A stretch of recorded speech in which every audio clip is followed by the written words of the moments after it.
I knew that I wanted to be a dancer from the time I was a very small child. My mom told me that I told her when I was 2 that was what I was meant to be doing.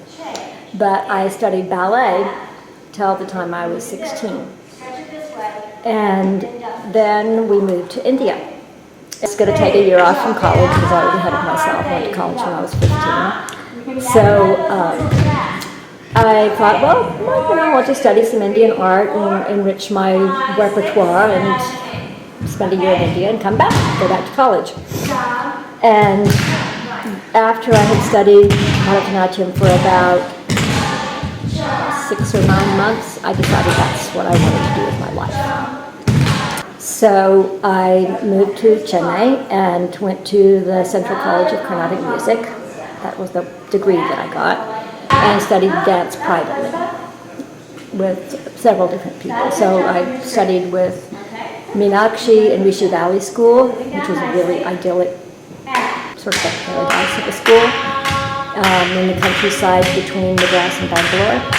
And then when I just went to college, I went to Chennai and graduated from college there and did my undergrad there, and then stayed there in total for 10 years in Chennai and 2 years before that. So then I came back to the States and started teaching and performing. It's gotten to be so many students that I can't handle it. And she's fantastic. She comes from a military background, and she doesn't break any cliches about that. That's and good. I don't have to be the bad guy. That is great. I'm only the bad guy in class when I don't do what they're not supposed to do. That's fine. That's And I'm not the bad guy if they're struggling to get it. That's fine. As long as somebody's really trying, I will never be with them. But if they have been doing well and they get lazy and slack off, that's when I'm there. Have you had any difficulties with people not accepting you? Have you had parents that say, okay, I don't want to take lessons from a white lady teaching our culture? At first. Yeah, absolutely. I mean, because when I first came here, I was like at the top of my form as a dancer. Okay. And so when people saw me dance, like, wow, she doesn't look like an American. How could she teach? How could she really understand it, you know? So everybody was really skeptical at the beginning.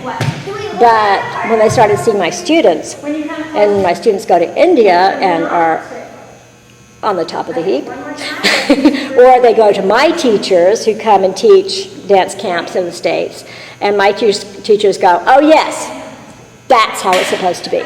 Like any kind of people that were hostile towards you in India? Not the tiniest bit. The only time that I encountered hostility was when I tried to go into the temple sanctums, because I'm white.